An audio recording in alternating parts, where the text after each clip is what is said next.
जिस धरती पर अधर्म बढ़ने लगे, जहां पाप और अन्याय सिर उठाने लगे, जहां सत्य युग का तेज धीमा पड़ने लगे, वहां हर युग में एक आशा बनकर प्रकट हुए भगवान विष्णु। कभी मछली बनकर ज्ञान की रक्षा की, कभी सिंह बनकर अहंकार को चीर डाला, कभी बालक बनकर दानवी शक्ति को विनम्र कर दिया। दशावतार भगवान विष्णु के वे 10 रूप जो न केवल धर्म की रक्षा के लिए प्रकट हुए, बल्कि उन्होंने मानवता को जीवन जीने का भी मार्ग दिखाया। आज हम जानेंगे उन्हीं 10 अवतारों की कथा, हर अवतार के पीछे छिपा हुआ उद्देश्य, संदेश और चमत्कार। शुरुआत होती है प्रलय की उस घड़ी से जब सृष्टि को एक मछली ने संभाला। एक मत्स्य अवतार। जब प्रलय काल में पूरी पृथ्वी जलमग्न हो गई थी और ज्ञान विज्ञान के सभी ग्रंथ बह गए थे, तब भगवान विष्णु ने एक विशाल मछली मत्स्य का रूप धारण किया। उन्होंने राजा सत्यव्रत, जो आगे जाकर वैवस्वत मनु बने, की नाम को अपनी पीठ पर रखकर सप्तर्षियों और जीव जंतुओं के साथ सुरक्षित स्थान तक पहुंचाया। इस अवतार का उद्देश्य प्रलय में सृष्टि के बीज और ज्ञान की रक्षा करना था। 2 कूर्म अवतार। जब देवताओं और असुरों ने समुद्र मंथन करने का निर्णय लिया, तब मंदराचल पर्वत को मंथन की मथानी बनाया गया, परंतु वह पर्वत समुद्र में डूबने लगा। तब भगवान विष्णु ने कछुए कूर्म का रूप धारण कर समुद्र की गहराई में जाकर अपनी पीठ पर मंदराचल को थामा और समुद्र मंथन को सफल बनाया। इस अवतार के बिना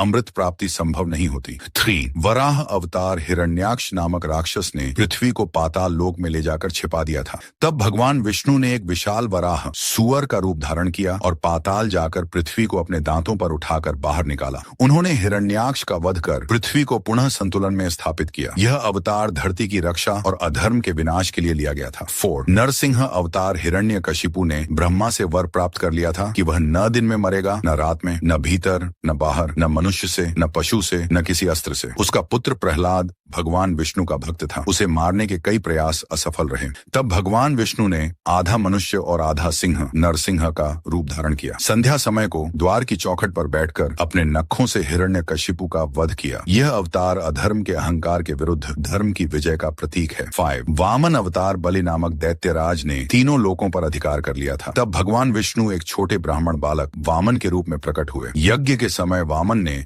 बलि से 3 पग भूमि दान में मांगी। पहले पग में धरती, दूसरे में आकाश और तीसरे में बलि स्वयं को अर्पित कर बैठा। इस प्रकार वामन ने छल के माध्यम से भी धर्म की रक्षा की और बलि को पाताल भेज दिया। 6 परशुराम अवतार। जब क्षत्रियों में अत्याचार और अधर्म फैलने लगा, तब भगवान विष्णु ने ब्राह्मण रूप में परशुराम का अवतार लिया। वे अत्यंत पराक्रमी और क्रोधी स्वभाव के थे। उन्होंने अत्याचारी क्षत्रियों को 21 बार धरती से नष्ट कर दिया। परशुराम न्याय, प्रतिशोध और धर्म की पुनः स्थापना के प्रतीक हैं। वे आज भी अमर हैं और भविष्य के युद्धों में भी उपस्थित माने जाते हैं। 7 श्री राम अवतार। त्रेता युग में जब रावण जैसे अधर्मी राक्षसों का आतंक बढ़ा और धर्म का पतन हुआ, तब भगवान विष्णु ने राजा दशरथ के घर राम के रूप में जन्म लिया। उन्होंने वनवास, सीता हरण, वानरों की सहायता और रावण के वध के माध्यम से धर्म की पुनः स्थापना की। श्री राम मर्यादा पुरुषोत्तम के रूप में पूजे जाते हैं, एक आदर्श पुत्र, आदर्श पति, आदर्श राजा और धर्म के प्रतीक। 8 श्री कृष्ण अवतार। द्वापर युग में जब कंस, जरासंध, दुर्योधन जैसे अधर्मी शक्तियां प्रबल हो गईं, तब भगवान विष्णु ने वसुदेव और देवकी के पुत्र के रूप में श्री कृष्ण का अवतार लिया। उनका जीवन बाल्यकाल से ही चमत्कारों से भरा रहा। पूतना वध, गोवर्धन उठाना, कंस वध, महाभारत का नेतृत्व और गीता का उपदेश। वे प्रेम, कूटनीति, युद्ध कौशल और दिव्य ज्ञान के प्रतीक हैं। 9 बुद्ध अवतार। कलियुग के आरंभ में जब धर्म, अंधविश्वास और कर्मकांड में उलझ गया, तब भगवान विष्णु ने गौतम बुद्ध के रूप में अवतार लिया। उन्होंने सत्य, करुणा, अहिंसा और ध्यान की शिक्षा दी। उन्होंने पशु बलि जैसे अनावश्यक कर्मकांडों का विरोध किया और आत्मज्ञान के मार्ग की ओर मानवता को प्रेरित किया। बुद्ध अवतार को विष्णु का सबसे शांत और ज्ञानमय रूप माना जाता है। 10 कल की अवतार। भविष्य का अवतार। कलियुग के अंत में जब अधर्म अपनी चरम सीमा पर होगा, तब भगवान विष्णु कल्कि के रूप में प्रकट होंगे। वे एक श्वेत अश्व पर सवार होकर तलवार के साथ प्रकट होंगे और अधर्मियों का संहार करेंगे। कल की अवतार का उद्देश्य होगा सृष्टि का शुद्धिकरण और नए सत्य युग का प्रारंभ। यह अवतार अभी प्रकट नहीं हुआ है, यह भविष्य की घटना है। दशावतार का आध्यात्मिक महत्व। दशावतार की अवधारणा केवल पौराणिक नहीं, बल्कि गहरी आध्यात्मिक और दार्शनिक भावनाओं से भी जुड़ी है। हर अवतार किसी विशेष समस्या या अधर्म के स्वरूप को समाप्त करने आता है और धर्म की स्थापना करता है। ये अवतार जीवन के हर पहलू को छूते हैं। प्रकृति, विज्ञान, चेतना, नैतिकता, साहस, ज्ञान, करुणा और अंततः मुक्ति। अवतारों का विकास क्रम एक वैज्ञानिक दृष्टिकोण। कुछ विद्वान मानते हैं कि दशावतार का क्रम जीवों के विकास क्रम